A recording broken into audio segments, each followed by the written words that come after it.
let's continue ventilating some of the issues that are likely to really come into sharp focus today. Bring in our guest. Dr Mpho Matlala is with Unisa and is with the Police Practice Department. The good doc joins us now via our video link. Thank you very much for your time and welcome to the SABC News Channel. At the heart of, I imagine, what the Madlanga Commission will be doing today is ascertaining whether there was an overreach when Senzo Mchunu took that decision to disband the political killings task team. Are there any kind of pointed questions that you anticipate commissioners will ask him today? Good morning, Ayanda, and to the viewers, and thank you for having me. Obviously, the Commission will focus more on the justification on the disbandment of the PKTT.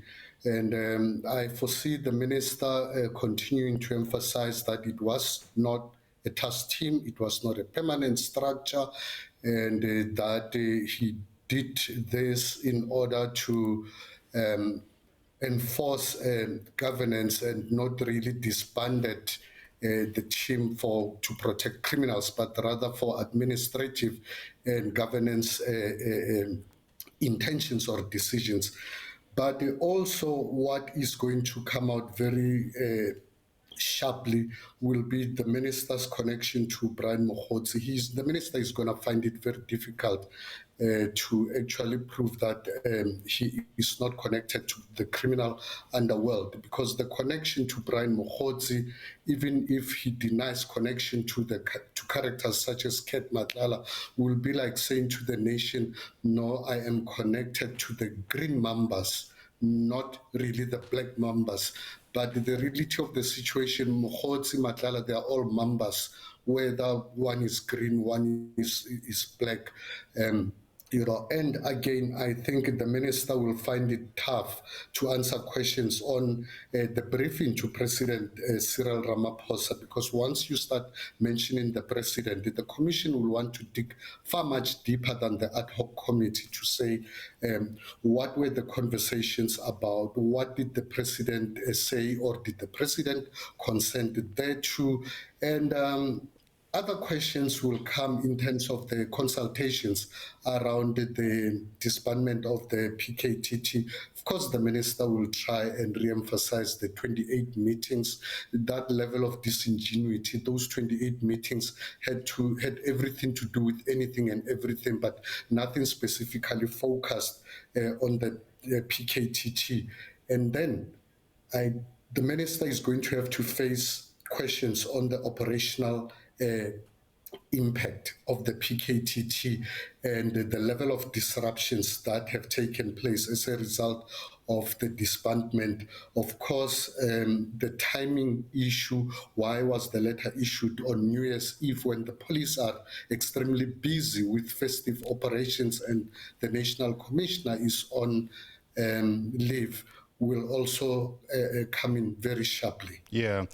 If what he said at the ad hoc committee in Parliament is anything to go by, I imagine the minister will also once again repeat this idea that his disbandment of this political killings task team was not actually unique. You know, he's argued that he's given other similar directives in the past to disband other specialized units. Is that a slam dunk argument, do you think? And that's what happens when you get used to doing the wrong thing.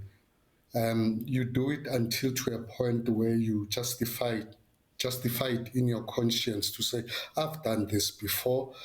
Just because he has not been challenged, that does not justify the overreach. The Constitution is very clear on the role of the minister and the role of the National Commissioner. The minister's domain is that of ensuring alignment of the SAPS to the National Development Plan. He should be concerned with issues of demilitarization and professionalizing the police, and and also alignment with other national imperatives. That argument will really not hold. Of course, the minister may decide to actually play spin doctoring and change some of the stories, some of the evidence he gave at the ad hoc committee, in which case his integrity will sink deeper and deeper into the dark hole. He will completely lose credibility, notwithstanding the fact that if he changes some of his stories, there is that slight possibility that he will not be charged with perjury, because these are two different but parallel processes. And whilst the Madlanga Commission will draw reference to what he said in the ad hoc committee, because it's out in the public domain, it will not necessarily pursue the perjury route for fear of the double jeopardy rule. But certainly the minister will not pass the test for integrity. He has failed it already, and I don't see him really trying to change his story. He will just try to deepen his explanations and expand them further. Yeah. I wonder, since July, Doc, how many people have asked you about your relations to Canny Maphanga, but I'll resist that temptation, and thank you for your time nonetheless. Dr Mpho Matlala is with Unisa, with the Department of Police Practice. Once again, Doc, thanks very much indeed.